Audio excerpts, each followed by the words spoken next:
Story of love. কণ্ঠ আমাদের, অনুভূতি আপনাদের। হারিয়ে যাই ভালোবাসার গভীরে। আরভান কোনো উত্তর দিল না। সে মুখটা আয়াতের মুখের খুব কাছে নামিয়ে আনলো। টেবিলের সাথে আয়াতের পিঠ ঠিকে আছে, পালানোর কোনো পথ নেই। আর দুই হাত দিয়ে আরভানের ইস্পাত কঠিন বুক ঠেলে সরানোর চেষ্টা করলো, কিন্তু সেই চেষ্টা বৃথা।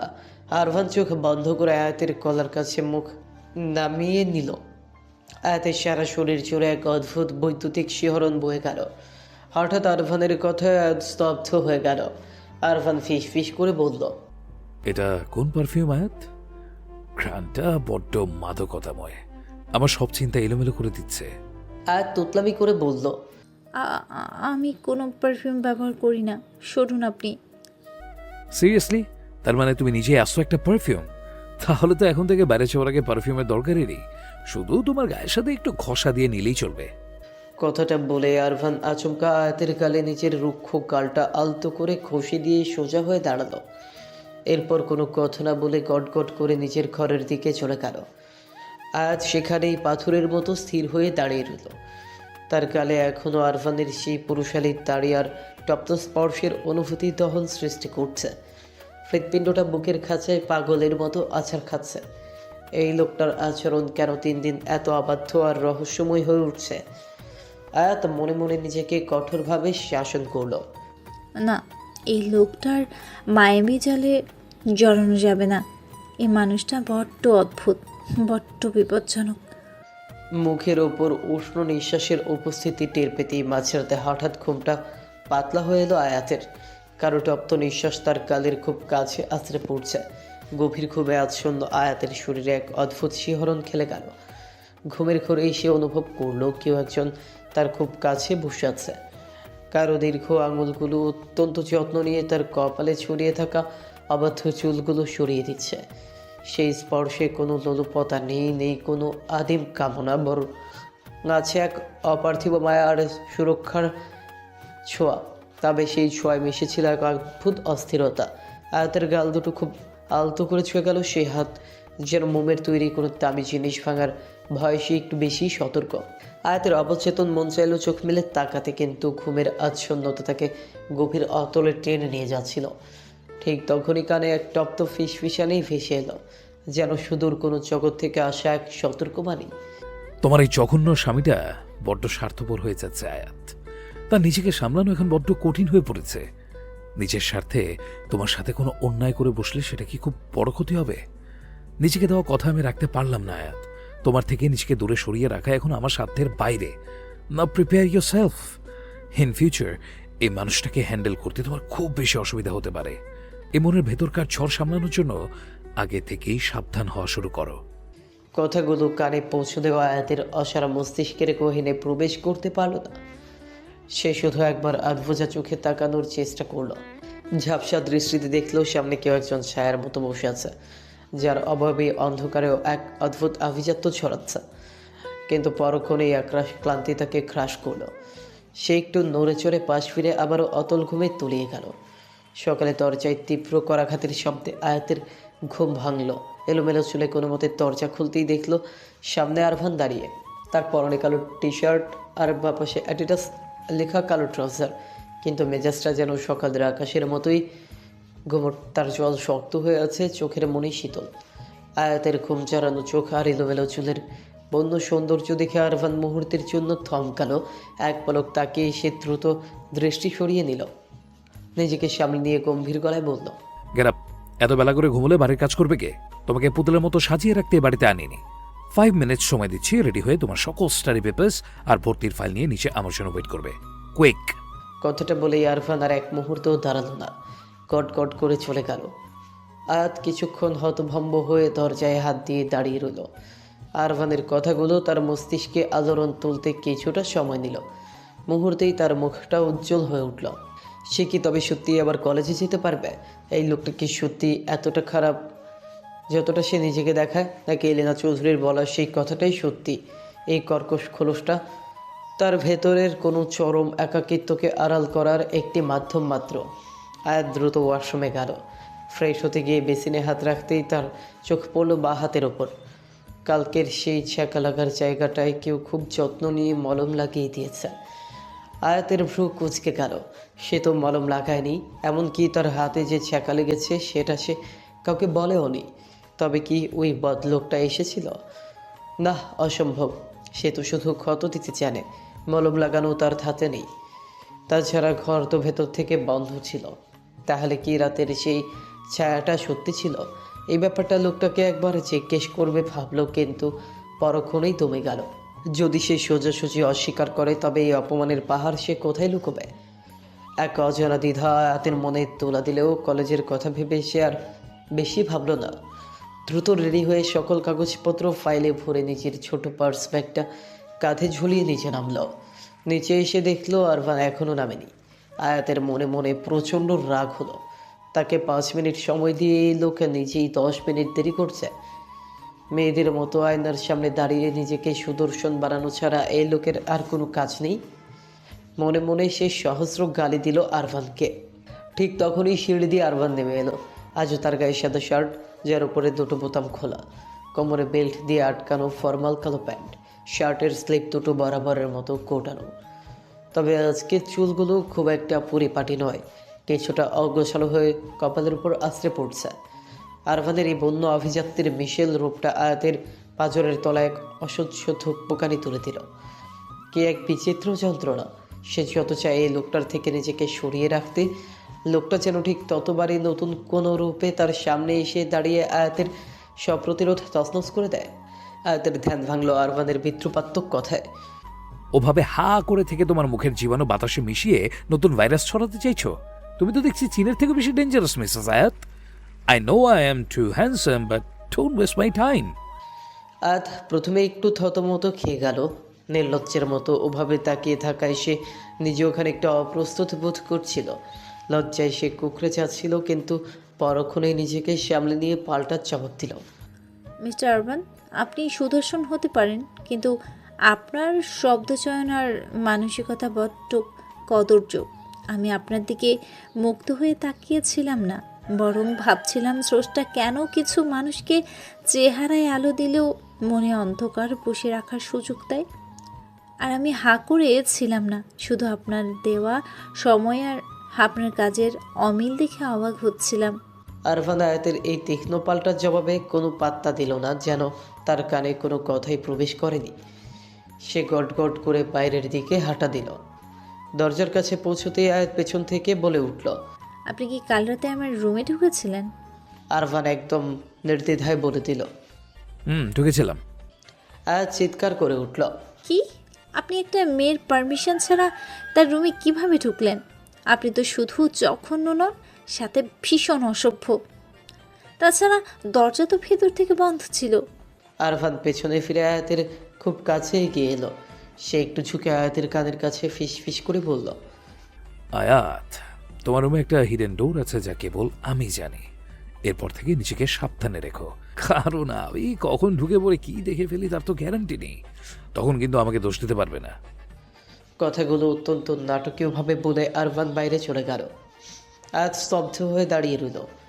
আরভানের এই নির্লজ্জ স্বীকারোক্তি আর রহস্যময় কথায় আয়াতের চোখ দুটো বিস্ময়ে আর রাগে বড় বড় হয়ে উঠল।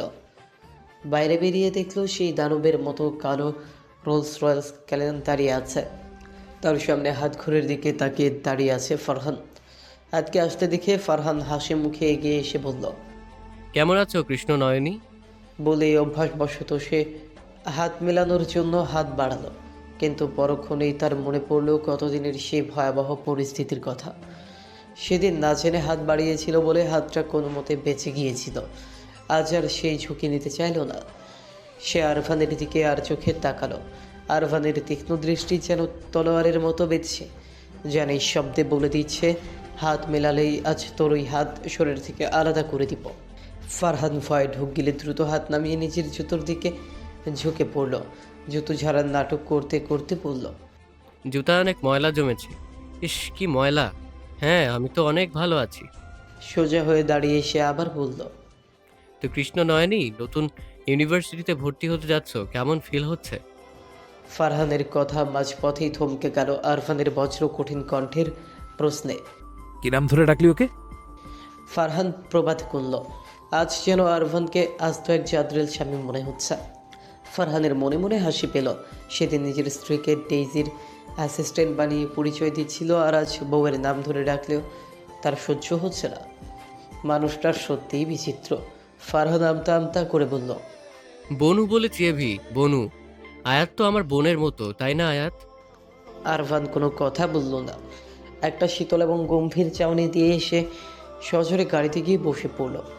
আর থম মেরে দাঁড়িয়ে রইল। এই দেশে আসার পর থেকে এই লোকটা এমন অদ্ভুত ও রক্ষণশীল আচরণ কেন করছে তা তার বোধগম্য হলো না। গাড়ি চলছে মেলবর্নের মসৃণ হাইওয়ে দিয়ে। আরভান নিবিষ্ট মনে স্টিয়ারিং ধরে থাকলেও তার চোখ বারবার চলে যাচ্ছে ড্যাশবোর্ডের লুকিং গ্লাসে। সেখানে পেছনের সিটে বসে আয়াতের প্রতিচ্ছবি ভাসছে। আয়াত জানলার কাছের ওপাশে দ্রুতবেগে পিছিয়ে যাওয়া বিদেশের অচেনা পরিবেশ দেখছে। তার মনে এক অদ্ভুত হাহাকার। এই শহরটা সুন্দর কিন্তু বড্ড বেশি পর। তার খুব ইচ্ছে করছে জানলার কাছটা নামিয়ে একটু খোলা হাওয়া গায়ে মাখতে, কিন্তু সামনের চালকের আসনে বসা মানুষটার রক্তচক্ষু তাকে সেই সাহস দিচ্ছে না। ফারহান নীরবতা ভেঙে বলল, আয়াত, তোমার তো দেখছি IELTS করা আছে, স্কোরও বেশ ভালো। আয়াত নিচু স্বরে জবাব দিল। দাদাজান জোর করে করিয়েছিলেন। ফারহান অবাক হয়ে বলল, তোমার দাদাজান কি কোনো গণক ছিলেন নাকি? সে কিভাবে জানলো তুমি ফিউচারে অস্ট্রেলিয়া আসবে? তার দূরদর্শিতা তো জবরদস্ত। আয়াত কোনো কথা বলল না। এই প্রশ্ন তার মাথায়ও ঘুরপাক খাচ্ছে। তার পাসপোর্ট থেকে শুরু করে সব কিছু দাদাজান অনেক আগে থেকেই গুছিয়ে রেখেছিলেন, যেন তিনি জানতেন আরভান একদিন তাকে এই প্রবাসেই টেনে আনবে। হঠাৎ করেই আরভান ড্যাশবোর্ডের একটি সুইচ টিপতে আয়াতের পাশের কাজটি নিচে নেমে গেল। আয়াত চমকে সামনে তাকাতে লুকিং গ্লাসে দুজনের চোখাচোখি হলো। আরভানের সেই গভীর রহস্যময়ী চোখের দৃষ্টিতে কি যেন এক আদিম দাবি ছিল, যা আয়াতকে মুহূর্তেই অস্বস্তিতে ফেলে দিল। সে দ্রুত নজর সরিয়ে নিল, কিন্তু আরভান ছিল নাছোড় বান্দা। সে এক পলক দৃষ্টি সরালো না। পাশে বসা ফারহান এই নীরব যুদ্ধের সাক্ষী হয়ে ঘামছিল। সে ভয়ে গলা পরিষ্কার করে বলল, ব্রো, তোমার বয়স হবে মাত্র 29। এখনো একটা বউয়ের মুখ দেখা হয়নি আমার। প্লিজ তুই সামনে তাকিয়ে গাড়ি চালা, না হলে আমি আর তুই দুজনেই আজরাইলের সাথে মিট করব। তোর বউ তো পেছনেই আছে, বাসায় গিয়ে সারা দিন দেখিস। এখন দয়া করে সামনের রাস্তার দিকে তাকা, নাহলে স্টিয়ারিং আমাকে দে। আরফান ভ্রুকুচকে একবার ফারহানের দিকে এমনভাবে তাকালো যেন ফারহান এখনই ভস্ম হয়ে যাবে। সে কোনো জবাব না দিয়ে আবারও সামনে তাকিয়ে গাড়ির গতি বাড়িয়ে দিল। গাড়ি এসে থামলো মেলবর্নের বিখ্যাত মনোস ইউনিভার্সিটির বিশাল ক্যাম্পাসে। চারিদিকে সুউচ্চ ভিক্টোরিয়ান স্থাপত্যের দালান আর সবুজ লন। শত শত শিক্ষার্থী ব্যস্ত পায়ে এদিক সেদিকে ঘুরছে। আয়াতের চোখে এই বিশালতা দেখে ভয় আর বিস্ময় দুটোই জেগে উঠল। গাড়ি থেকে আরভান নামতেই যেন পুরো এলাকা স্তব্ধ হয়ে গেল। ক্যাম্পাসের মেয়েরা হা করে আরভানের দিকে তাকিয়ে আছে। আয়াত পাশে আরভানকে দেখে বুঝতে আর বাকি রইল না তারা কেন তাকিয়ে আছে। আয়াতের মনে এক অজানা অস্বস্তি দানা বাঁধল। কেন সবাই এই পাষাণ লোকটার দিকে এইভাবে তাকিয়ে আছে? নিশ্চয়ই তারা জানে না এই লোকটা কতটা নির্দয়। তবে তার প্রচণ্ড ইচ্ছে করলো আরভানের ওই পরিপাটি অথচ সামান্য অগোছালো চুলগুলো আরও বেশি এলোমেলো করে দিতে, স্ত্রী করার সাথে শার্টটা তুমড়ে মুচড়ে দিতে, এমনকি সম্ভব হলে মুখে খানিকটা কালি মেখে দিতে, যাতে আর কেউ ওর দিকে তাকাতে না চায়। আয়াত নিজের এই অদ্ভুত ভাবনায় নিজেই অবাক হয়ে গেল। কী সব আবুল তাবুল ভাবছে সে? আরভান পেছনে ফিরে গম্ভীর গলায় জিজ্ঞেস করলো, কোন ডিপার্টমেন্টের স্টুডেন্ট ছিলে তুমি? আয়াত একটু ঘাবড়ে গিয়ে নরম গলায় বলল, লয়ের। আরভান আর কোনো কথা না বলে তাকে নিয়ে অ্যাডমিশন অফিসের দিকে এগিয়ে গেল। আরভানের উপস্থিতিতে কাজটা কয়েক ঘন্টার মধ্যে প্রায় চূড়ান্ত হয়ে গেল। অফিস থেকে বের হতেই আরভানের ফোনে একটি জরুরি কল এলো। সে ইশারায় ফারহানকে আয়াতকে নিয়ে একটু এগিয়ে যেতে বলে পেছনে রয়ে গেল। ফারহান আর আয়াত যখন করিডর দিয়ে হাঁটছে, হঠাৎ পাশ থেকে একজন লম্বা এবং অত্যন্ত সুদর্শন অস্ট্রেলিয়ান যুবক ফারহানকে দেখে দাঁড়িয়ে পড়ল। তার নাম অ্যালান। সে এগিয়ে এসে বলল, Farhan, what are you doing here? Farhan অ্যালানকে দেখে কিছুটা চমকে গিয়ে বলল, অ্যালান, তুই এখানে কি করিস? অ্যালান আয়াতের দিকে কৌতূহলী দৃষ্টিতে তাকিয়ে জিজ্ঞেস করল, আমি এখানকার একজন লেকচারার, বাট তুই এখানে কি করছিস? And who is she? Farhan দ্বিধায় পড়ে গেল। আরফানের স্ত্রী বললে যদি আরফান রেগে যায়? আবার অন্য কিছু বলাও বিপজ্জনক। সে আমতা আমতা করে বলল, শি ইজ এভিস ওয়াইফ আয়াত। এখানে ল ডিপার্টমেন্টে ভর্তি হয়েছে। অ্যালান আয়াতের দিকে তাকিয়ে বেশ অবাক হলো। তারপর হেসে বলল, nice to meet you, little sister Ayat. I am the lecturer of all department. Hope to see you in my class. Ayat সৌজন্যমূলকভাবে মাথা নেড়ে সাঁইতিয়ে বলল।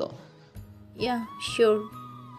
কথার মাঝে অ্যালান একটু বিষণ্ণ স্বরে ফারহানকে উদ্দেশ্য করে নিচু স্বরে বলল, এভির কি খবর? ও কি এখনও আমাকে ভুল বুঝে আছে? ওকে বাঁচানোর জন্যই আমি সেদিন ওই ঝুঁকিটা নিয়েছিলাম। ফারহান আতঙ্কে আশেপাশে তাকালো। অ্যালান ফারহানের ভয়ার্ত দৃষ্টি দেখে সব বুঝতে পারলো, তাই কথা না বাড়িয়ে ফর্মালিটি বজায় রেখে হাত বাড়িয়ে বলল। ওয়েলকাম টু দ্য ইউনিভার্সিটি আয়াত। আয়াত হাত মেলাতে যাবে, ঠিক তখনই আরফান এসে বাজ পাখির মতো আয়াতের নরম হাতটা নিজের শক্ত মুঠোয় পুরে নিল। তার চোখের সাদা অংশ রাগে লাল হয়ে উঠেছে। সে আল্লানের দিকে তাকিয়ে হিমশীতল গলায় বলল, কারো ব্যক্তিগত জীবনের দিকে নজর দেওয়ার আগে নিজের সীমা মনে রাখা উচিত অ্যালেন। বিশেষ করে যখন তুমি জানো আমি ঘৃণাটা কত যত্ন করে পুষে রাখি। আর কোনো কথা না বলে সে আয়াতের হাত ধরে হিড় করে সামনে টানতে শুরু করলো। আয়াত আর যন্ত্রণায় কোকিয়ে উঠে বলল, আমি হাতে ব্যথা পাচ্ছি, হাত ছাড়ুন। সবসময় অসভ্যতা না করলে কি আপনার পেটে ভাত হজম হয় না? আরফান তাকে সোজা গাড়িতে তুলে সজোরে দরজা বন্ধ করে দিল। ড্রাইভিং সিটে বসে ফারহানকে কল দিয়ে দাঁতে দাঁত চিপে বলল, ওখানে ওই ফ্রড অ্যালানের সাথে আর 1 মিনিটও দাঁড়াবি না, সোজা অফিসে যা। পুরো রাস্তায় আরফান একটি শব্দ উচ্চারণ করল না। গাড়িটা অবশেষে বাড়ির সামনে বিকট শব্দে ব্রেক কষল। আয়াত কোনো কথা না বলে দ্রুত নেমে পড়ল। ড্রয়িং রুমে পা রাখতেই আরফানের গম্ভীর কণ্ঠস্বর তাকে থামিয়ে দিল। তোমার ওই ভার্সিটিতে ভর্তি ক্যান্সেল, আমি অন্য কোনো ভার্সিটিতে অ্যাডমিশন করিয়ে দেবো। আয়াত প্রচণ্ড বিরক্ত হয়ে আরফানের দিকে ফিরে তাকালো। কিন্তু আমি ওই ভার্সিটিতে পড়বো। মিস্টার আরভান, আপনার কথায় আমার সিদ্ধান্ত বদলাবে না। আপনার যখন তখন অধিকার খাটানো আমি মেনে নেব না। আরফান এক পা এগিয়ে এসে বলল, আয়াত, তুমি আবার উপর জেদ দেখাচ্ছ। আমি বলেছি তুমি ওখানে পড়বে না, দ্যাটস ইট। আমি বলেছি মানে আমি ওখানেই পড়বো, না হলে পড়বই না। ওই অ্যালান সাহেবের সাথে আপনার পুরনো কোনো ব্যক্তিগত শত্রুতা থাকতেই পারে, সেটা আমার উপর চাপিয়ে দিতে পারেন না। আরফানের চল শক্ত হয়ে এলো। আয়াত, তুমি আমার অবাধ্য হচ্ছ। তোমার কোনো আইডিয়া নেই যে আমার অবাধ্য হওয়ার ফল কি হতে পারে। আয়াত জেদ ধরে বলল, কি করবেন? বড়জোর বাড়ি থেকে বের করে দেবেন। দিন বের করে, আমি তো সেটাই চাই। আরফান এবার কোনো প্রতিউত্তর করল না। সে শুধু অদ্ভুতভাবে ঠোঁট বাঁকিয়ে এক রহস্যময় হাসি দিল। তারপর প্যান্টের পকেটে হাত ঢুকিয়ে শীষ দিতে দিতে সিঁড়ি দিয়ে ওপরে চলে গেল। আয়াত হতভম্ব হয়ে দাঁড়িয়ে রইল। ওই শয়তানি হাসির মানে কি? লোকটা এমন করে হাসলো কেন? তার মাথা এখন কি নিষ্ঠুর পরিকল্পনা চলছে? বিকেলের ম্লান আলো করিডর জুড়ে এক অদ্ভুত মায়াবী আধার তৈরি করেছে। আয়াত গত 10 মিনিট ধরে আরভানের বন্ধ দরজার সামনে ঠায় দাঁড়িয়ে আছে। হাতে ধরা ফোনটা সিম কার্ডহীন এক টুকরো কাঁচ আর প্লাস্টিক ছাড়া আর কিছুই নয়। মেলবার্নে আসার পর থেকে এক মুহূর্তের জন্য সে দাদাজানের সাথে কথা বলতে পারেনি। যে মানুষটা একদিন আয়াতকে চোখের আড়াল করলে অস্থির হয়ে যেতেন, যার রাতের ওষুধ থেকে সকালের নাস্তা সবটাই ছিল আয়াতের হাতের ছোঁয়ায়, আজ সেখানে তার কাজগুলো কে করে দিচ্ছে? দাদাজান কি তার অভাব বোধ করছেন? ভাবনার অতলে ডুব দিতেই আয়াতের চোখ থেকে এক ফোঁটা উষ্ণ অশ্রু গড়িয়ে চিবুক ছুল। মানুষটা তাকে বড্ড মায়ায় বেঁধেছিলেন, অথচ শেষমেশ সেই মানুষটাই তাকে এক অনিশ্চিত ভবিষ্যতের মুখে ঠেলে দিলেন। কোন ভরসায় তিনি তাকে এই পাষাণ হৃদয়ের মানুষের হাতে সঁপে দিলেন, যার হৃদয়ে মায়ার বদলে কেবল বিষ আর প্রতিহিংসার রাজত্ব? ঠিক তখনই হড়বড় করে দরজাটা খুলে গেল। আরভান বের হয়ে এলো। আয়াতকে নিজের ঘরের সামনে দাঁড়িয়ে থাকতে দেখেও আরভান মোটেও অবাক হলো না। যেন সে আয়াতের উপস্থিতি আর নিঃশ্বাসের অস্থির ছন্দ অনেক আগেই টের পেয়েছিল। আরভান নিজের ট্রলি ব্যাগটা নিয়ে বেরিয়ে এসে দরজাটা সজোরে টেনে লক করে দিল। আয়াত কিছুটা হতভম্ব হয়ে গেল। এই লোকটি কি তাকে চোর মনে করে? সে কি অনুমতি ছাড়া কারো রুমে ঢুকে পড়ার মতো অসভ্য? অপমানে আয়াতের কপালে বিন্দু বিন্দু ঘাম জমল, তবুও সে নিজেকে সামলে নিল। আরভান ওকে উপেক্ষা করে পাশ কাটিয়ে চলে যাচ্ছিল। কিন্তু কয়েক কদম হেঁটে হঠাৎ থমকে দাঁড়িয়ে পেছনে ফিরল। তারপর ভ্রু কুঁচকে প্রশ্ন করল। আয়াত, তুমি কি ভূতের ভয় পাও? সে এমন গম্ভীর মুখে প্রশ্নটা করলো যেন কোনো আন্তর্জাতিক সংকটের সমাধান খুঁজছে। আয়াতের মেজাজ মুহূর্তেই চড়ে গেল। সে মুখ বাঁকিয়ে জবাব দিল। আপনার মতো আস্ত এক দানবের বাড়িতে যেখানে আমি 24 ঘন্টা পার করছি, সেখানে ভূতের ভয়ে পাওয়াটা বিলাসিতা মাত্র। ভূতের চেয়েও ভয়ঙ্কর জীব তো আমার সামনেই দাঁড়িয়ে আছে। আপনি নিজেই তো সব ভূতের সর্দার। আরভান একটু সময় নিয়ে আয়াতের চোখের দিকে তাকালো। তার ঠোঁটের কোণে এক চিলতে বাঁকা হাসি ফুটে উঠল, যা অত্যন্ত রহস্যময়। সে এক পা এগিয়ে এসে কণ্ঠস্বর একদম খাদে নামিয়ে ফিস ফিস করে বলল। আমি কিন্তু সব ভূতের সর্দার নই আয়াত। আমি হলাম সেই তৃষ্ণার্ত প্রেতাত্মা যে মাঝরাতে অতৃপ্ত বাসনা নিয়ে শিকারের খোঁজে বের হয়। সাবধানে থেকো আয়াত। এ বাড়িতে ভূত না আসলেও মাঝে মাঝে এমন এক ছায়ার আনাগোনা হয় যে তোমার ঘরের সব তালার নিয়ম অনায়াসেই ভেঙে ফেলতে পারে। নিজের দরজার চেয়েও বেশি সতর্ক থেকো নিজের মনের দরজা নিয়ে।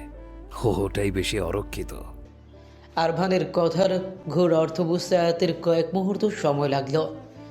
যখন বুঝতে পারল সে রাগে কথা হারিয়ে ফেলল, আরভান পুনরায় কণ্ঠস্বর গম্ভীর করে বলল।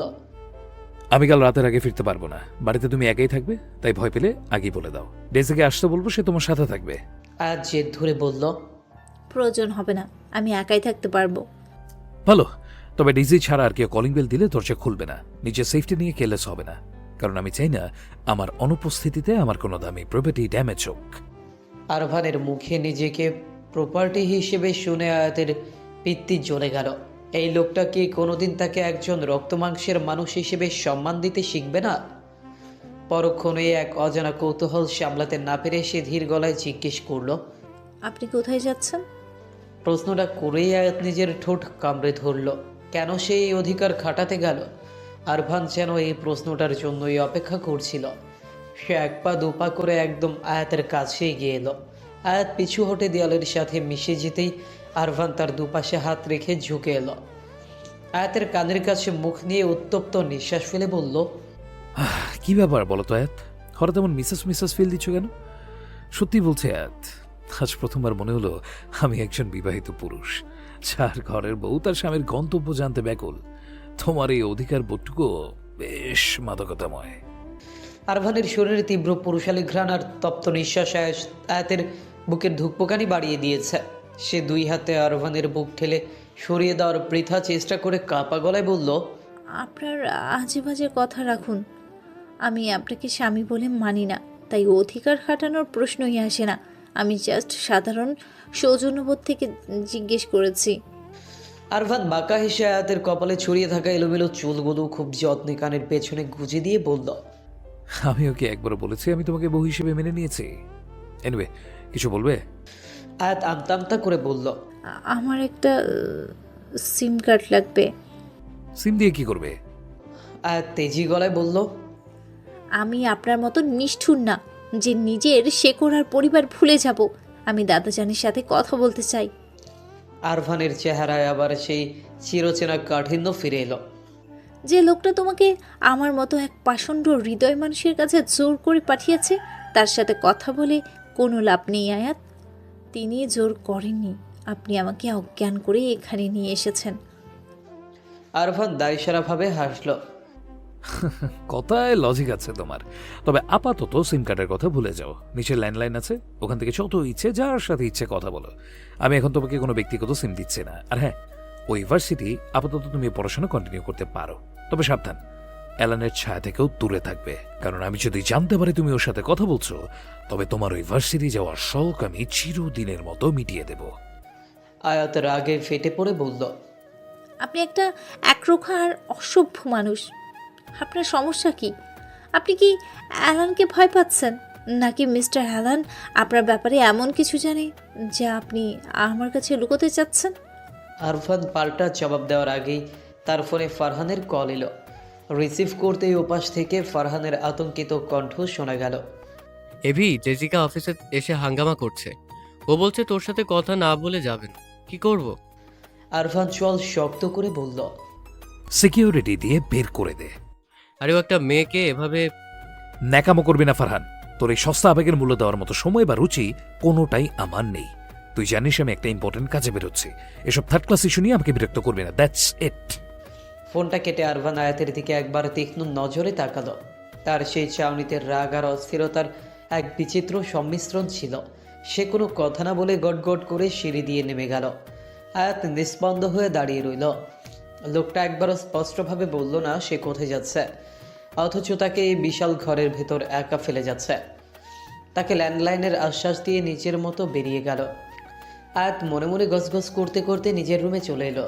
লোকটা যেমন রহস্যময়, তার চারপাশের মানুষগুলো তেমন অদ্ভুত। আয়াতের ভীষণ কান্না পাচ্ছিল, নিজেকে বড্ড অসহায় আর একা মনে হচ্ছে। তার মনের কোণে এক অদ্ভুত শূন্যতা আর অস্বস্তির দানা বাঁধল। এটা কি রাগ নাকি না বলে চলে যাওয়ার অভিমান, সে নিজেই জানে না। শহরের কোলাহল থেকে দূরে নির্জন এক পরিত্যক্ত গুদামের ভেতর ভ্যাপসা গুমট অন্ধকার। চারদিকের দেয়ালে লোনা গন্ধ আর স্যাঁতস্যাঁতে পরিবেশ এক বিভীষিকাময় আবহাওয়া তৈরি করেছে। ওপর থেকে ঝুলতে থাকা টিম বাল্বের আলোয় ঘরের ধূলিকণাগুলি বিষাক্ত এক নাচন নাচছে। ঘরটির মাঝখানে একটি কাঠের চেয়ারে হাত পা শক্ত করে বেঁধে রাখা হয়েছে এক যুবককে। তার সারা শরীর ভয়ে ঘামছে, কপাল বেয়ে গুড়িয়ে পড়া ঘাম আর চোখের লোনাজল মিশে একাকার হয়ে গেছে। যুবকের সামনে আয়সী ভঙ্গিতে সোফায় বসে আছেন আরশাদ চৌধুরী। তার ঠোঁটের কোণে ঝুলে থাকা দামি চুরুটের ধোয়া কুণ্ডলি পাকিয়ে ওপরে উঠছে। আরশাদ চৌধুরীর শান্ত কিন্তু ক্রূর চাহনি যুবকের কলিজা কাঁপিয়ে দেওয়ার জন্য যথেষ্ট। যুবকটি ফুপিয়ে উঠে অনুনয়ের স্বরে বলল, স্যার প্লিজ আমাকে ছেড়ে দিন, আমি তো আপনার কোনো ক্ষতি করিনি, আমি সাধারণ একটা ছাত্র, দয়া করে আমাকে যেতে দিন। আরশাদ চৌধুরী চুরুট থেকে ছাই ঝাড়লেন, অত্যন্ত শীতল আর মোলায়েম গলায় বললেন, অবশ্যই তোমাকে ছেড়ে দিব। মিছিমিছি কেন তোমাকে আটকে রাখবো বলো? আমি তো আর পেশাদার খুনি নয় যে তোমাকে এখানে কবর দিব। শুধু এই ছোট্ট ইঞ্জেকশনটা তোমার শরীরে প্রবেশ করাবে ওরা, ব্যাস। তারপরেই তুমি মুক্ত, এই আকাশে ডানা মেলে উড়ার জন্য একদম স্বাধীন। সামনে রাখা ট্রেতে থাকা নীলচে তরল ভর্তি সিরিঞ্জটির দিকে তাকিয়ে যুবকটি আর্তনাদ করে উঠল। প্লিজ আমাকে এই ড্রাগ দেবেন না স্যার, আমি মরে যাব। আমার মা বাবা আছে, আমি আপনাদের পায়ে পড়তেছি, দয়া করে আমার শরীরে এই বিষ প্রয়োগ করবেন না।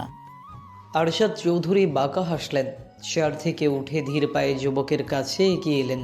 তার চিবুক চেপে ধরে অত্যন্ত দরদমাখা কণ্ঠে বললেন, বোকা ছেলে, এত ভয় পাচ্ছ কেন?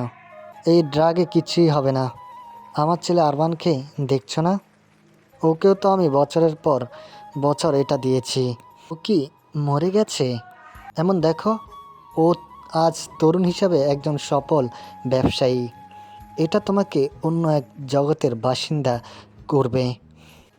তোমার মেধা আর সাহসের এমন এক বিকাশ ঘটাবে যা তুমি কল্পনাও করতে পারো না। তুমি অজয় হয়ে উঠবে। যুবকটি এবার ক্ষোভে আর যন্ত্রণায় ফেটে পড়ল।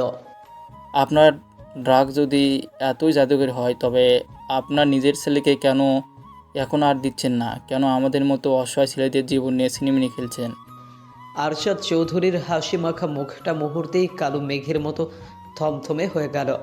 তার চোখের মনি হিংস্র পশুর মতো তীক্ষ্ণ হয়ে উঠল। দাঁতে দাঁত চেপে তিনি বললেন, দিতাম তো, আমার ছেলেকে সব সময় দিতাম, কিন্তু কে যেন আমার সে অনুগত ছেলের কানে বিষ ঢেলে দিয়েছে। আমার প্রতিটি কথা যে ছেলে যে একসময় সব চোখ বুজে মেনে নিত, হঠাৎ একদিন সে বিদ্রোহ শুরু করলো। ও নিজেকে আমার হাতের মুঠোর বাইরের থেকে নিয়ে যাওয়ার স্পর্ধা দেখাচ্ছে। আমার তিল তিল করে তৈরি করা সাম্রাজ্যকে ও ভেঙে দিতে চাইছে। তাই তো আমাকে বিকল্প খুঁজতে হচ্ছে। আমাকে প্রমাণ করে দিতে হবে যে ওকে ছাড়াও আমার এই ব্যবসার চাকা সচল থাকবে। একটু থেমে তিনি চুরুটটা অ্যাশট্রেতে পিষে ফেললেন। অবজ্ঞার স্বরে বললেন, কিন্তু তোমার মতো অপদার্থের সাথে এত কথা বলছি কেন আমি? তুমি তো শুধু একটা বেনিফিট। অর্ষাদ চৌধুরী হাতের ইশারায় তার লোকদের নির্দেশ দিলেন। পাশে দাঁড়িয়ে থাকা দুই বিশালদেহী লোক সিরিঞ্জটা তুলে নিল। যুবকটি শেষবারের মতো একটি ভয়ঙ্কর চিৎকার দিয়ে উঠল। না। নির্দয়ভাবে তার শরীরে ইঞ্জেকশনটা পুশ করা হলো। কয়েক সেকেন্ডের চরম ছটফটানি, তারপর শরীরটা ধনুকের মতো বেঁকে গিয়ে নিস্তেজ হয়ে এল। যুবকটি জ্ঞান হারিয়ে মাথা ঝুলিয়ে দিল। আরশাদ চৌধুরী বিরক্তির সাথে ভ্রুকুচকে রুমাল দিয়ে নিজের হাত মুছলেন। তারপর এক অদ্ভুত বিদ্রুপাত্মক হাসি দিয়ে বললেন, বড্ড দুর্বল এরা। আমার ছেলের মতো তেজস্বী একটাকেও পেলাম না, সব জঞ্জাল। একটু থামলেন তিনি। আরভানের সেই জেদি মুখটা তার চোখের সামনে ভেসে উঠল। তিনি ভালো করেই জানেন আরভানের দুর্বলতা এখন কোথায় লুকিয়ে আছে। সেই দুর্বলতাকে ব্যবহার করেই তাকে আবার নিজের নিয়ন্ত্রণে আনা প্রয়োজন। কালই ছেলের সাথে আবার দেখা করার চূড়ান্ত সিদ্ধান্ত নিলেন তিনি। ম্লান আলোয় আরশাদ চৌধুরীর ক্রূর হাসি যেন আরও ভয়ঙ্কর হয়ে উঠল। তিনি দ্রুত পায়ে গুদামঘর থেকে বেরিয়ে গেলেন। পেছনে পড়ে রইল এক যুবকের প্রাণহীন প্রায় দেহ আর আরফানের জীবনের সে অন্ধকার অধ্যায়ের এক ভয়ঙ্কর পুনরাবৃত্তি মাত্র। আরভানের উপস্থিতিতে মেজাজ যতটা খিটখিটে থাকতো, তার অনুপস্থিতিতে তার চেয়েও বেশি অস্থিরতা কাজ করছে আয়াতের মনে। পুরো বাড়িতে এক অদ্ভুত নিস্তব্ধতা যা তাকে ক্রমশ গ্রাস করছে। হয়তো গত কয়েকদিন ধরে লোকটার ছায়ার সাথে থাকতে থাকতে সে অভ্যস্ত হয়ে পড়েছে, আর এটাই এখন আয়াতের নিজের উপর বিরক্তির বড় কারণ হয়ে দাঁড়িয়েছে। নিজের উপর রাগ হচ্ছে যে মানুষটা তাকে একটা বার ফোন করে খবর নেওয়ার প্রয়োজন মনে করলো না, তাকে নিয়ে সে কেন এত ভাবছে। এই কয়েক ঘন্টায় মেলবর্নের আকাশটা যেন বড্ড বেশি ধূসর মনে হচ্ছে। বিকেলে কলিং বেলের আওয়াজে একচোটে নিচে গিয়েছিল সে, কিন্তু দরজার ওপাশে ডেইজি ছাড়া আর কারো দেখা মিলল না। পুরো একটা দিন কেটে গেল, আরভানের কোনো পাত্তাই নেই। মনের ওপর জেঁকে বসা এই ভার কমানোর জন্য আয়াত অগত্যার ড্রয়িং রুমের ল্যান্ডলাইন থেকে শেহজাদের বাংলাদেশি নাম্বারে কল দিল। বেশ কিছুক্ষণ রিং হওয়ার পর ওপাশ থেকে কেউ কলটা রিসিভ করলো না। আয়াত নিরাশ হয়ে রিসিভার নামিয়ে রাখতেই কয়েক সেকেন্ডের মাথায় ল্যান্ডলাইনটা সজোরে বেজে উঠল। আয়াত ওপারের মানুষটাকে কোনো কথা বলার সুযোগ না দিয়ে নিজেই হড়বড়িয়ে কথা বলে উঠল, জানি অনেক দিন পরে কথা হলে সবাই সবার খোঁজ খবর নেয়, কিন্তু আমি তা করব না, কারণ আমার সেই ধৈর্যটুকুও অবশিষ্ট নেই। শেহজাদি, আমি বোধহয় পাল্টে যাচ্ছি। নিজের ভেতরের পরিবর্তনগুলো আমি নিজেই নিতে পারছি না। যে মানুষ আমার চরিত্রের দিকে আঙ্গুল তুলতো, যে এই পবিত্র বিয়েটাকে পুতুল খেলা বলে অপমান করলো, আমি কেন জানি সেই মানুষটার জন্যই অস্থির হয়ে উঠেছি। বিশ্বাস কর, আমার মনে হচ্ছে তাকে এক পলক দেখা দরকার। পুরো একটা দিন পেরিয়ে গেল, অথচ সে একটা খবর পর্যন্ত দিল না। অথচ আমি নির্লজ্জের মতো তাকে নিয়ে ভাবছি, সামনে দেখার জন্য ছটফট করছি। আমার এই পরিবর্তনের কারণ কি বলতে পারিস? এই মানসিক যন্ত্রণা থেকে মুক্তি পাওয়ার উপায় কি? কথাগুলো এক নিঃশ্বাসে বলে আয়াত হাঁপাতে লাগলো। ওপাশ থেকে কয়েক সেকেন্ড কোনো শব্দ এলো না, ঘুটঘুটে নীরবতা। আয়াত ভাবলো হয়তো নেটওয়ার্কের সমস্যা, কিন্তু পরক্ষণেই ওপাশ থেকে এক ভারী এবং চেনা পুরুষালী কণ্ঠস্বর ভেসে এলো, তাকে নিয়ে এত টেনশন করে নিজের শরীর খারাপ করতে হবে না, কাল সকালে সে ফিরে আসবে। কণ্ঠটা কানে আসতেই আয়াতের শরীর মুহূর্তেই হিম হয়ে গেল। হৃৎপিণ্ড যেন স্পন্দন খুলে গেল। হাতের রিসিভারটা যেন বরফের মতো শীতল মনে হতে লাগলো। ও পাশে শেহজাদি নয়, আরভান। আয়াত পাথর হয়ে দাঁড়িয়ে রইল, তার কণ্ঠনালী শুকিয়ে কাঠ। ওপাশ থেকে আরফান গম্ভীর গলায় আবার বলল, ফারহান কিছুক্ষণের মধ্যে বাড়িতে যাচ্ছে কিছু জরুরি পেপারস নিতে। তুমি নিচের রুমে গিয়ে দরজা লক করে থাকবে, একদম বের হবে না। Good night. আয়াতের উত্তরের অপেক্ষা না করেই ওপাশ থেকে খট করে কলটা কেটে গেল। আয়াত ল্যান্ডলাইনের রিসিভারটা কানে ধরে পাথরের মতো দাঁড়িয়ে রইল।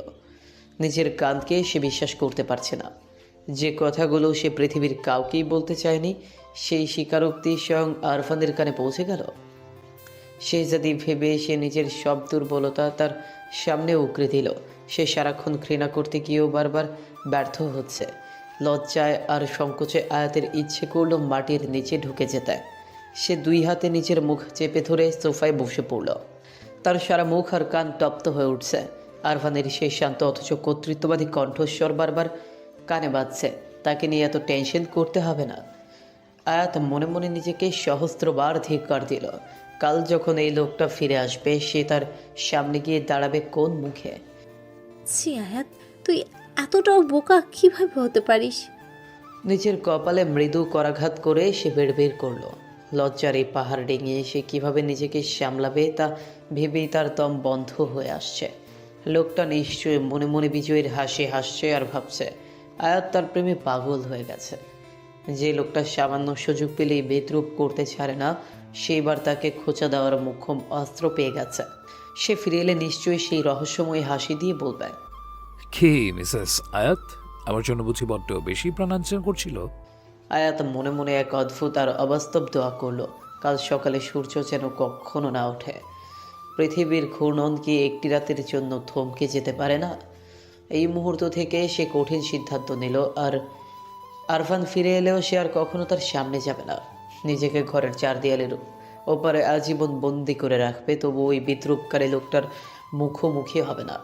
ওদিকে মাইলখানিক দূরে সমুদ্রের ধারের এক নির্জন কেবিনে বারান্দার রেলিং ধরে দাঁড়িয়ে আরফান।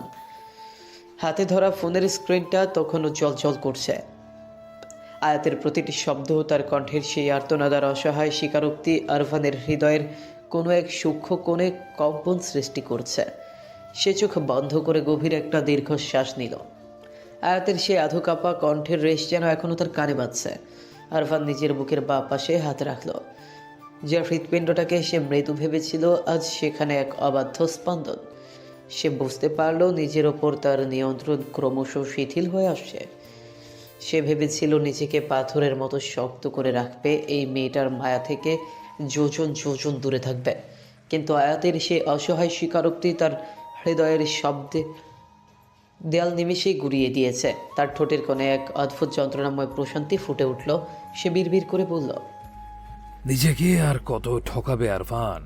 যে আগুনের শিখা নেভাতে চেয়েছিলে তা তো এখন তোমার পুরো অস্তিত্ব জুড়ে দহন সৃষ্টি করছে।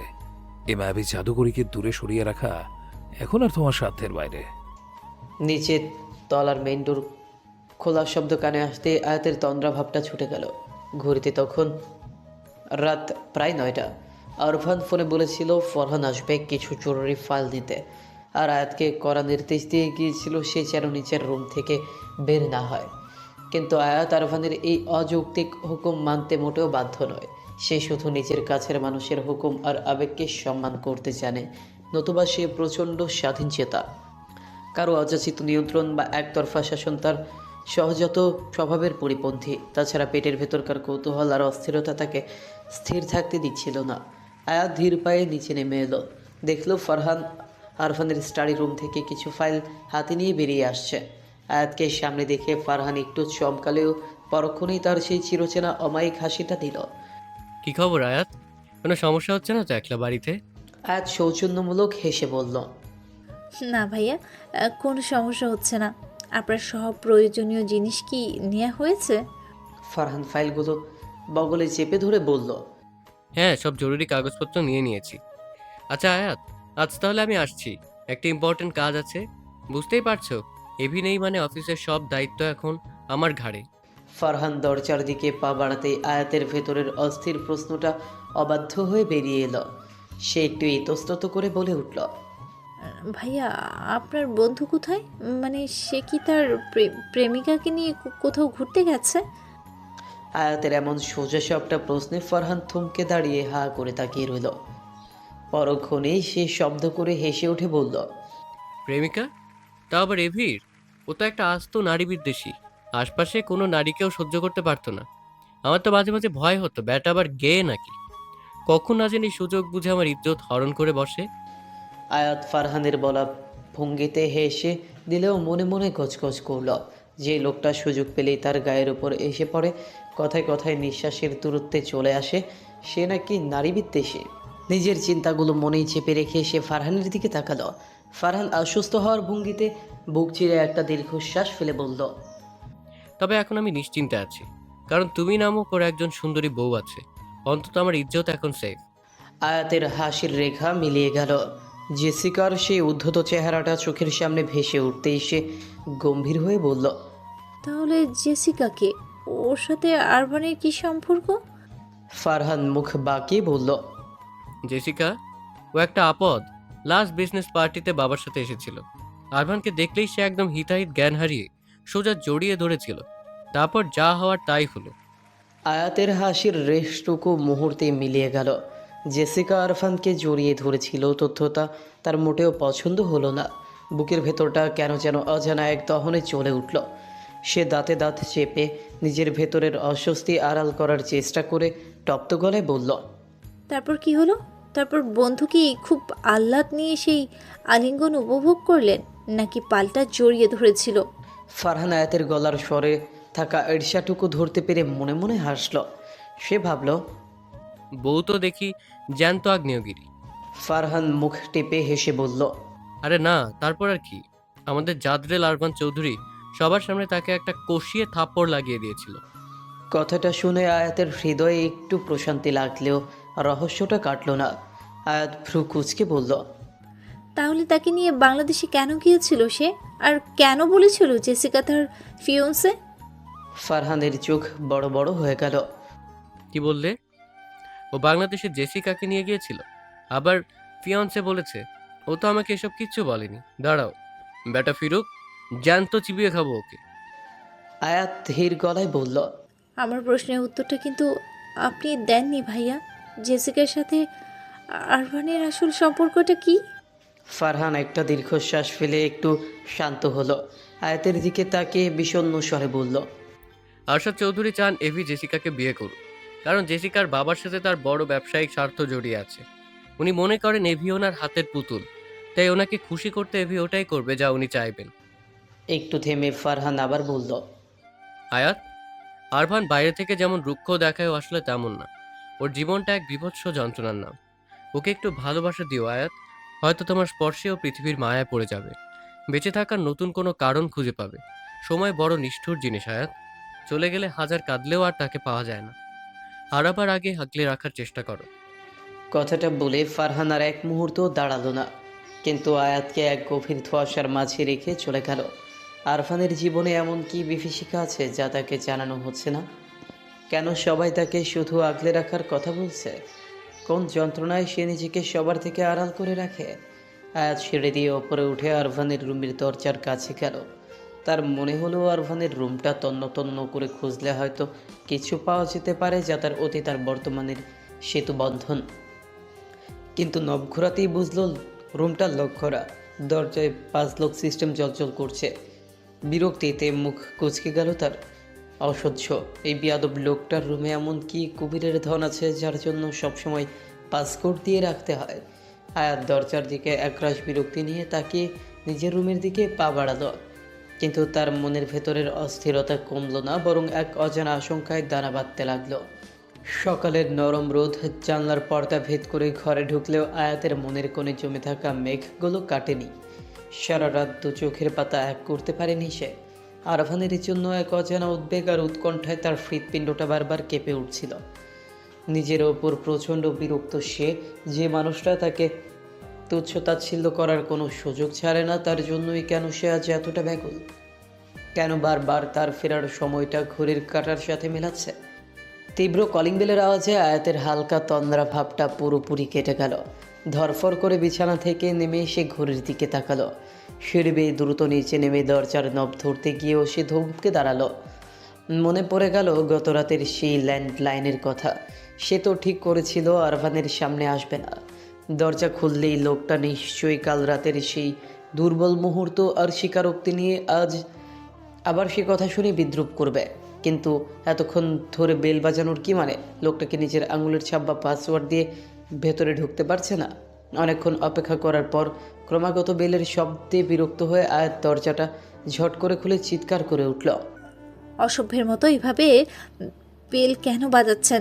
আপনার কি পাসকোড মনে নেই, নাকি ইচ্ছে করেই আমাকে বিরক্ত? আয়াতের কথা মাঝপথে থেমে গেল। সামনে আরফান নয়, বরং একজন সুঠামদেহী মধ্যবয়স্ক পুরুষ দাঁড়িয়ে। দামি স্যুট বুট পরা মানুষটাকে দেখে আয়াত যতটা অবাক হলো, তার চেয়ে যেন শতগুণ বেশি অবাক হয়েছেন সেই ভদ্রলোক। তার চোখে মুখে বিস্ময়ের এমন এক ছাপ যা আয়াতকে মুহূর্তেই অপ্রস্তুত করে দিল। নিজের অসংলগ্ন আচরণের জন্য সে নিজেকে দ্রুত সামলে নিয়ে ঢোক গেল। লজ্জায় কুকরি গিয়ে নিচু স্বরে বলল, মাফ করবেন, আমি আসলে অন্য কাউকে ভেবে ওভাবে কথা বলে ফেলেছি। কিন্তু আপনি কে? কাকে খুঁজছেন? লোকটা কোনো কথা বলল না, একদম স্থির হয়ে নির্নিমেষ চোখে আয়াতের মুখের দিকে তাকিয়ে রইল। তার সেই দৃষ্টিতে এক বিচিত্র ঘোর যা আয়াতকে মুহূর্তেই অস্বস্তিতে ফেলে দিল। আয়াত গলা খকারে দিয়ে গলার আওয়াজ বাড়িয়ে আবারও জিজ্ঞেস করলো। কাকে চাই আপনার? লোকটা এবার স্বাভাবিক হয়ে শান্ত গলায় বলল। আর ভাগ্যে আমি আরবানের বাবা আরশাদ চৌধুরী। আয়াত স্তব্ধ হয়ে গেল। এই সেই মানুষ যার কথা ফারহান বলছিল। নিজের অসংলগ্ন ব্যবহারের জন্য সে ভেতরে ভেতরে প্রচণ্ড অনুতপ্ত হলো, তবে ছেলের ওপর রাগটা অজান্তেই বাবার উপর ছেড়ে ফেলেছে ভেবে সে মনে মনে লজ্জিত হয়ে একটু সরে দাঁড়িয়ে বলল। তিনি তো বাড়িতে নেই, আপনি ভেতরে এসুন। আমি ভীষণ দুঃখিত ওভাবে কথা বলার জন্য, আসলে আমি বুঝতে পারিনি। আরশাদ চৌধুরী ভেতরে ঢুকতে ঢুকতে চারপাশে সূক্ষ্ম নজর বুলিয়ে বললেন। কোথায় গেছে সে? আয়াত দরজা লাগিয়ে বলতে লাগলো। একটু কাজে বাইরে গেছে, হয়তো কিছুক্ষণের মধ্যেই চলে আসবে। আরশাদ চৌধুরী সোফায় বসে মুচকি হেসে বললেন। তুমি আয়াত, তাই না? আমাকে অবশ্যই তোমার মনে নেই, অনেক ছোট ছিলে তখন। তবে তুমি একদম তোমার মায়ের মতো হয়েছ, অবিকল সে মুখ। আয়াত সৌজন্যমূলক হাসি দিলেও লোকটার চাউনি তাকে বড্ড অস্বস্তিতে ফেলছে। তার দৃষ্টির গভীরতায় এমন কিছু আছে যা সহজ বা স্বাভাবিক মনে হচ্ছে না। আয়াত সেটা এড়িয়ে যাওয়ার জন্য বলল। আপনি চা খাবেন নাকি কফি? আরশাদ চৌধুরী হেসে বললেন। তোমার হাতে এক কাপ চা খাওয়া যায়। তোমার মা চমৎকার চা বানাতেন, আশা করি সে স্বাদ তোমার হাতেও পাওয়া যাবে। আয়াত মাথা নেড়ে রান্নাঘরে চলে এলো। চা বানানোর সময়ও তার মনে হচ্ছিল লিভিং রুম থেকে কেউ তাকে অদৃশ্য এক দৃষ্টি দিয়ে পর্যবেক্ষণ করছে। চায়ের ট্রে নিয়ে সে যখন আরশাদ চৌধুরীর সামনে গিয়ে দাঁড়ালো, দেখলো লোকটা তখনও একইভাবে তার দিকে তাকিয়ে আছে, যেন চারপাশের আর কোনো কিছুর অস্তিত্ব তার কাছে নেই। এই দৃষ্টিটা লোলুপ না হলেও অতিরিক্ত নিবিড় আর অস্বাভাবিক, যা আয়াতকে ভেতরে ভেতরে আতঙ্কিত করে তুলল। সে বুঝতে পারলো এই মানুষটার সান্নিধ্য তার জন্য স্বস্তিদায়ক নয়। পরিস্থিতির গুরুত্ব বুঝতে পেরে সে নিজেকে সামলাতে পারল না। ইচ্ছে করেই হাতের ট্রেটা একটু টালমাটাল করে চায়ের কাপটা আরশাদ চৌধুরীর গায়ের ওপর উল্টে দিল। গরম চায়ের ছ্যাঁকায় আরশাদ চৌধুরী আর্তনাদ করে উঠলেন। আয়াত সঙ্গে সঙ্গে একটু নাটকে ভঙ্গিতে ব্যস্ত হয়ে বলল। হায় আল্লাহ, আমি কি করে ফেললাম, প্লিজ মাফ করবেন। হাতটা স্লিপ করে গিয়েছে, একটু দাঁড়ান, আমি এখনই বরফ নিয়ে আসছি। আয়াত দ্রুত ফ্রিজ থেকে বরফ নিয়ে এসে আরশাদ চৌধুরীর দিকে বাড়িয়ে দিল। ঠিক তখনই পেছন থেকে এক গম্ভীর বজ্রকঠিন শব্দ ভেসে এলো। এখানে কি হচ্ছে? আয়াত আর আরশাদ চৌধুরী দুজনেই দরজার দিকে তাকালো। সেখানে সাদা শার্টের হাতা গোটানো অবস্থায় আরফান দাঁড়িয়ে আছে। তার চোখের দৃষ্টিতে যেন আগ্নেয়গিরির তপ্ত লাভা উপচে পড়ছে। আরশাদ চৌধুরী বরফ হাতে নিয়ে দগ্ধ জায়গায় খুঁজতে খুঁজতে নির্বিকার ভঙ্গিতে বললেন। তোমার অপেক্ষায় ছিলাম আরবান, এসো। আরফান তার বাবার কথার কোনো উত্তর দিল না। সে আয়াতের দিকে রক্ত চোখ খুনিয়ে তাকালো, যেন ওই দৃষ্টি দিয়েই তাকে ভস্ম করে দিবে। আয়াত বুঝতে পারল না তার অপরাধ ঠিক কোথায়। সে তো কেবল সৌজন্যবোধ দেখিয়েছিল। আরফান দাঁতে দাঁত চেপে বলল। উপরে যাও আয়াত। আয়াত নড়ল না। অপরিচিত একজন মানুষের সামনে আরফানের এমন হুকুম জারি করার ধরন তার আত্মসম্মানে আঘাত করল। তাই সে অনড় হয়ে দাঁড়িয়ে রইল। কিন্তু আরফান এবার হিতাহিত জ্ঞান হারিয়ে আয়াতের হাতটা সজোরে খপ করে ধরল। হিড় হিড় করে টেনে সিঁড়ি পেয়ে ওপরে নিয়ে গিয়ে তাকে নিজের রুমে প্রায় ধাক্কা দিয়ে ঢুকিয়ে দিল। তোমাকে বারবার বলার পরে কোন সাহসে তুমি বাইরে মানুষের জন্য দরজা খুলেছো? আমি কি তোমাকে বারণ করিনি যে ডেইজি ছাড়া আর কাউকে এই বাড়িতে ঢুকতে দেবে না?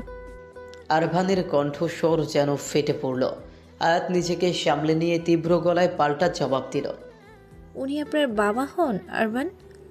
আমি কোনো পরপুরুষের জন্য দরজা খুলিনি। আমার বাবা হোক কিংবা দাদা, যেই হোক না কেন, যখন আমি বারণ করেছি তখন সেটা পালন করাই তোমার উচিত ছিল। এই অবাধ্যতার ফল কি হতে পারে সেটা আমি তোমাকে পরে বোঝাচ্ছি। কথাটি বলেই আরফান ঘরের দরজাটা ওপাশ থেকে সজোরে লাগিয়ে লক করে দিল, যেন আয়াত চাইলেও আর বের হতে না পারে। আয়াত স্তব্ধ হয়ে দাঁড়িয়ে রইল। নিচে নেমে আসতেই আরফান দেখল আরশাদ চৌধুরী সোফায় পায়ের উপর পা তুলে বসে আছেন। আরফানকে দেখে তিনি এক বিদ্রুপাত্মক হাসি দিয়ে বললেন। আমার ছেলে কেন ডিভোর্স দিতে গিয়ে সেই মেয়েকে কেন সাথে করে বাড়িতে নিয়ে এসেছে তা এবার আমার কাছে পরিষ্কার। তুমি আবারও ভুল করলে আরবান।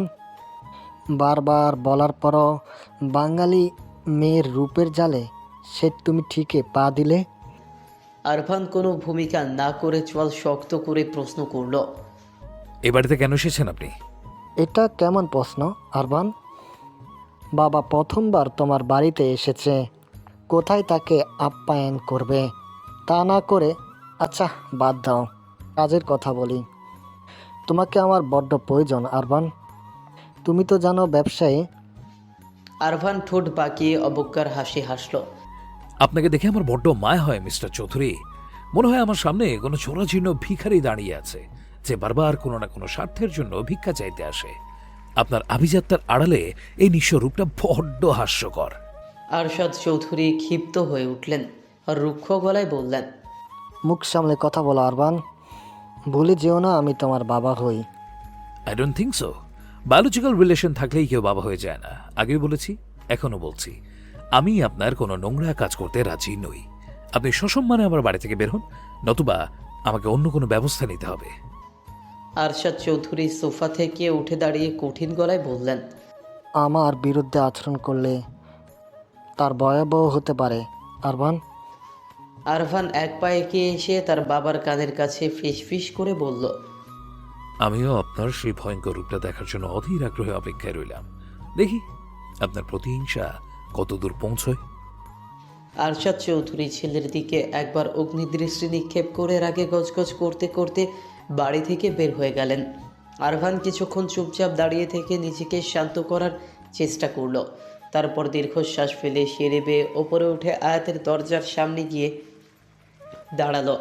নব ঘুরাতেই বুঝলো আয়াত ভেতর থেকে দরজা বন্ধ করে দিয়েছে। আরফান দরজায় মৃদু করাঘাত করে বলল, আয়াত, দরজা খোলো, তোমার সাথে আমার কিছু কথা আছে। ভেতর থেকে কোনো সাড়া এলো না, এমনকি কোনো শব্দও শোনা গেল না।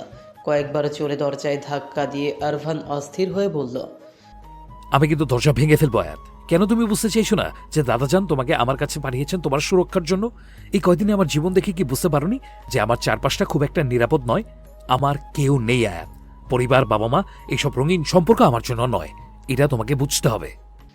ওপাশ থেকে এবারও কোনো উত্তর এলো না। ঠিক তখনই আরফানের ফোনে একটি জরুরি কল আসায় সে বিরক্ত হয়ে করিডর দিয়ে চলে গেল। এদিকে আয়াত বিছানায় উপর হয়ে পড়ে ফুপিয়ে কাঁদছিল। গত রাতের অনিদ্রা, আজকের অপমান আর আরফানের এই দ্বিমুখী আচরণ, সব মিলিয়ে সে ক্লান্ত হয়ে পড়েছে। একরাশ অভিমান আর অবহেলা তার বুকটাকে ছিঁড়ে ফেলেছে। সারা রাত না ঘুমানোর ক্লান্তি আর মানসিক অবসাদে তার চোখ দুটো ক্রমশ বুজে এলো। অভিমানে ভরা মনটা নিয়ে সে একসময় গভীর ঘুমের দেশে তলিয়ে গেল। আরফান এই বাড়িটি এমন এক সূক্ষ্ম নকশায় তৈরি করেছে যে তার নিজস্ব মাস্টার বেডরুম থেকে একটি গোপন করিডোর দিয়ে বাড়ির প্রায় সবকটি ঘরে অনায়াসেই যাতায়াত করা যায়। সেই সুবাদে আয়াতের রুমে নিঃশব্দে প্রবেশ করলো সে। রুমে তখন বিকেলের মরা আলো এক মায়াবী আচ্ছন্নতা তৈরি করেছে। আরফান আয়াতের শিওরে বসলো। কিছুক্ষণ স্থির দৃষ্টিতে সে মায়াবী মুখের দিকে তাকিয়ে থেকে বারো আদরে কপালের উপর লুটিয়ে থাকা অবাধ্য চুলগুলো সরিয়ে দিল। সে দীর্ঘশ্বাস ফেলে ফিসফিস করে বলল, তুমি আমার এক অনবদ্য দুর্বলতা হয়ে উঠছ আয়াত। যে প্রাচীন আমি নিজের চারপাশে গড়ে তুলেছিলাম, তুমি প্রতিদিন নিঃশব্দে তার এক একটি ইট ছড়িয়ে দিচ্ছ। আমি নিজের অজান্তেই তোমার কাছে হেরে যাচ্ছি। আরফানের উষ্ণ আঙুলগুলো আয়াতের গাল স্পর্শ করলো। ঠিক সেই মুহূর্তে ঘুমের ঘোরে আয়াত এক অদ্ভুত অস্থিরতা অনুভব করলো। অবচেতন মনেই সে আরফানের হাতটা আঁকড়ে ধরে নিজেকে আরফানের প্রশস্ত বুকের মাঝে লুকিয়ে ফেলল। আরফান চমকে গেল। কয়েক মুহূর্ত সে নিস্পন্দ হয়ে তাকিয়ে রইল আয়াতের দিকে। তারপর ধীর লয়ে সে আয়াতের পাশে শুয়ে পড়ল। জীবনে প্রথমবার সে কোনো নারীকে এভাবে নিবিড়ভাবে অনুভব করছে। আয়াতের চুলের মিষ্টি ঘ্রাণ আর তার নিয়মিত নিঃশ্বাসের শব্দ আরফানের দীর্ঘদিনের একাকিত্বকে যেন এক নিমিষে ধুয়ে দিল। সে আয়াতকে আষ্টে পৃষ্ঠে জড়িয়ে ধরল, যেন এই মায়াবী মুহূর্তটা সে কখনোই হারাতে চায় না। হঠাৎ ঘুমের মাঝে আয়াতের দম বন্ধ হয়ে আসার উপক্রম হলো। মনে হলো কেউ তাকে শক্ত কোনো নাক পাশে বেঁধে ফেলেছে। আতঙ্কে চোখ না মেলেই সে চিৎকার দিয়ে উঠল। আয়াতের চিৎকারে আরফান নিজেও ঘাবড়ে গিয়ে বন্ধন ঢিল করল। কিন্তু আয়াত তখনও আধো ঘুম আধো জাগরণ অবস্থায়। সে নিজের সুরক্ষায় অবচেতন মনে ধুম করে এক ঘুষি চালিয়ে দিল সামনে থাকা মানুষটার দিকে। সেই ঘুষিটা গিয়ে সরাসরি লাগলো আরফানের সুঠাম চোয়ালে। স্টপ ইট আয়াত, এটা আমি। আরফান যন্ত্রণায় কুকড়ে উঠে চিৎকার করলো। আয়াত ধরফর করে উঠে বসে বড় বড় চোখে তাকালো, দেখলো সামনে আরফান গাল চেপে ধরে বসে আছে। আয়াত প্রথমে হতভম্ব হয়ে দরজার দিকে তাকালো, দরজা তো ভেতর থেকে যথারীতি বন্ধ। আপনি আপনি রুমে ঢুকলেন কি করে? দরজা তো ভেতর থেকে লক করা। আর আপনার সাহস হয় কি করে আমার অনুমতি ছাড়া আমাকে এভাবে? আরফান এক হাত দিয়ে গাল চেপে ধরে ব্যথায় মুখ কুচকে বলল, নির্দয় নারী, আস্ত একটা স্বামী নির্যাতনকারী, 1 নম্বর জহন্নামী বউ তুমি। বলো তো, এটুকু শরীরে এত শক্তি কোত্থেকে আসে? জানা ছিল না 12 বছর আগে আমি কোনো হৃদয়হীন প্রফেশনাল বক্সার কি কবুল বলেছিলাম। আয়াত কিছুক্ষণ থম মেরে বসে থেকে নিচের রাগ সামলে নিয়ে বলল, আপনি তো আর জান্নাত থেকে পালিয়ে আসা কোনো নিষ্পাপ ফেরেশতা নন। আপনি হলেন আস্ত এক পিশাচ। সেদিন না বুক ফুলিয়ে বললেন আমাকে স্ত্রী হিসেবে মানেন না, তবে এই অসভ্য অধিকারবোধ এখন কোত্থেকে এলো? আরফান এক হাত দিয়ে গাল ঘষতে ঘষতে বাঁকা হাসল। তখন মানিনি, এখন মানছি। স্বামীর মন তো আবহাওয়া অফিসের পূর্বাভাসের মতো যে কোনো সময় বদলে যেতে পারে। এখন পরিস্থিতি মেঘলা থেকে রোদেলা হয়ে গেছে। আয়াত ভ্রু কুচকে বলল, বুঝতে পেরেছি, কাল রাতে ল্যান্ডলাইনের কথাগুলো নিয়ে আপনি ঠাট্টা করার নতুন বাহানা খুঁজছেন, তাই না? আরফান এবার একটু বেশি নাটক শুরু করলো। সে আয়াতের খুব কাছে গিয়ে এলো। ঠাট্টা? আরে আমার তো হার্টবিট থেমে যাওয়ার জোগাড়। আমি তো ভাবলাম আমার বিরহে তুমি না জেনে হিমালয়ে গিয়ে সন্ন্যাসী হয়ে যাও। এই শোনো, এখন এই ড্রামা বন্ধ করো, তাড়াতাড়ি বরফ নিয়ে এসো। আমার গালটা কিন্তু অলরেডি ফুলে টমেটো হয়ে গেছে। বিরক্ত চোখে আয়াত কিছুক্ষণ তাকিয়ে রইল। এই লোকটা আসলে বড্ড বিচিত্র। একে না যায় ঘৃণা করা, না যায় বেশিক্ষণ রাগ করে থাকা। আয়াত অগত্যা উঠে গিয়ে আইস প্যাক নিয়ে এলো। আরফানের সামনে ধরে ইশারা করলো নিচে লাগিয়ে নিতে, কিন্তু আরফান মুখ ঘুরিয়ে নিল, করুণ মুখ করে বলল, আঘাত চেয়ে দেয়, মলম লাগানোর দায়িত্বটাও তো তারই হওয়া উচিত, নাকি সেটাও আমাকেই করতে হবে? আমি তো এখন ইনজুর্ড পারসন। আয়াত বিরক্ত হয়ে ধপ করে আরফানের পাশে বসে পড়ল এবং তার গালে বরফ ঘষতে শুরু করলো। ঠিক তখনই আরফান হঠাৎ আয়াতের হাতটা আঁকড়ে ধরল। ঘরের পরিবেশ মুহূর্তেই পাল্টে গেল। এক অদ্ভুত ঘোরের মাঝে আরফান আয়াতের চোখের দিকে তাকিয়ে ফিস ফিস করে বলল, তুমি বড্ড মায়াবী আয়াত। আমার অন্ধকার পৃথিবীতে তোমার এই কাজল কালো চোখ দুটো বারবার আমাকে টেনে আনে। আমি চাইলেও আর ফিরে যেতে পারছি না। তোমার এই নিঃশ্বাসের কাছাকাছি থাকাটা আমার নেশা হয়ে যাচ্ছে। আয়াতের হৃৎপিণ্ড যেন আজ ড্রাম বাজাতে শুরু করেছে। আরফান আরও কাছে এগিয়ে এলো। তার নাকের অগ্রভাগ আয়াতের গালে স্পর্শ করতেই এক তীব্র শিহরণ খেলে গেল আয়াতের শরীরে। সে আর নিজেকে ধরে রাখতে পারল না। আরফানকে দু হাতে ঠেলে সরিয়ে দিয়ে সে এক ছুটে ঘর থেকে বেরিয়ে গেল। পেছনে ফেলে রেখে গেল এক দিশাহারা আরফানকে, যার ঠোঁটের করে তখন এক তৃপ্তির হাসি। করিডোরে দাঁড়িয়ে দেয়ালে পিঠ ঠেকিয়ে জোরে জোরে শ্বাস নিয়ে নিজেকে সামলানোর চেষ্টা করলো আয়াত। লোকটা কি তার সাথে নতুন কোনো অভিনয় করছে? সে আর যাই হোক এই সুবিধাবাদী লোককে সহজে বিশ্বাস করবে না, কিন্তু নিজের ধুকপুক করতে থাকা মনটাকে শান্ত করার উপায়ও তো সে জানে না। মেলবার্নের বিখ্যাত মোনাস ইউনিভার্সিটির সুবিশাল করিডোর আর অত্যাধুনিক ক্লাসরুমগুলো আজ যেন আয়াতের কাছে বড্ড একঘেয়ে ঠেকছে। লেকচার থিয়েটারে বসে প্রফেসরের প্রতিটি কথা শুনলেও তার মন পড়ে আছে অন্য কোথাও। মনের ভেতর হাজারো প্রশ্ন আর অস্বস্তির বাহার, যার কেন্দ্রবিন্দুতে কেবল একজনই বিচরণ করছে, আরফান চৌধুরী। তবে সবচেয়ে বেশি যা তাকে দহন করছে তা হলো ক্লাসের কিছু কৌতূহলী সহপাঠীর আচরণ। আরফান তাকে আজ সকালে নিচে ড্রপ করে দিয়ে গেছে। মেলবার্নে আরফান চৌধুরী কোনো তারকার চেয়ে কম জনপ্রিয় নয়। অল্প সময়ে ব্যবসায়িক সাফল্যের চূড়ায় পৌঁছানো এই তরুণ উদ্যোক্তাকে চেনে না এমন মানুষ খুব কমই আছে। আর সেই রহস্যময় মানুষটি যখন কোনো তরুণীকে নিজ হাতে ভার্সিটিতে পৌঁছে দেয়, তখন চারপাশের মানুষের কৌতূহলী দৃষ্টির পান থেকে রেহাই পাওয়া দুষ্কর। সারাটা ক্লাস চলাকালীন এক মুহূর্তের জন্য আয়াত শান্তিতে বসতে পারেনি। মেয়েদের নির্লজ্জ কৌতূহল তাকে চরম বিরক্তির সীমায় পৌঁছে দিয়েছে। তাদের হাজারো প্রশ্ন। এভরি ইন্টেল এর মালিক আরফান চৌধুরী তোমার কে হয়? তুমি কি ওর রিলেটিভ? ও কি আসলে সিঙ্গেল? আয়াতের মেজাজ তখন তুঙ্গে। সে ধীরস্থিরভাবে বিরক্তি চেপে রাখলেও তার ধৈর্যের বাঁধ ক্রমশ ভেঙে যাচ্ছিল। কোনো মতে ক্লাস শেষ করে সে দ্রুত বেরিয়ে এলো। তার আজ অ্যালানের সাথে দেখা করা খুব জরুরি। আরভানের অতীত আর অ্যালানের সেই অসম্পূর্ণ কথাগুলোর মাঝে কী রহস্য লুকিয়ে আছে তা তাকে জানতেই হবে। ঠিক তখনই পেছন থেকে এক তরুণী দেব্বা বলে সজোরে চিল্লিয়ে তাকে ভয় দেখানোর চেষ্টা করলো। আর চমকে গিয়ে ভ্রু কুচকে পেছনে তাকাতেই দেখলো ঝকঝকে হাসি মুখের একটি মেয়ে দাঁড়িয়ে। মেয়েটির পরনে জিন্স আর ওভারসাইজ হুডি। মেয়েটির নাম মায়রা। কলেজের সবাই তাকে সংক্ষেপে মাই বলে ডাকে। মায়রা হেসে বলল,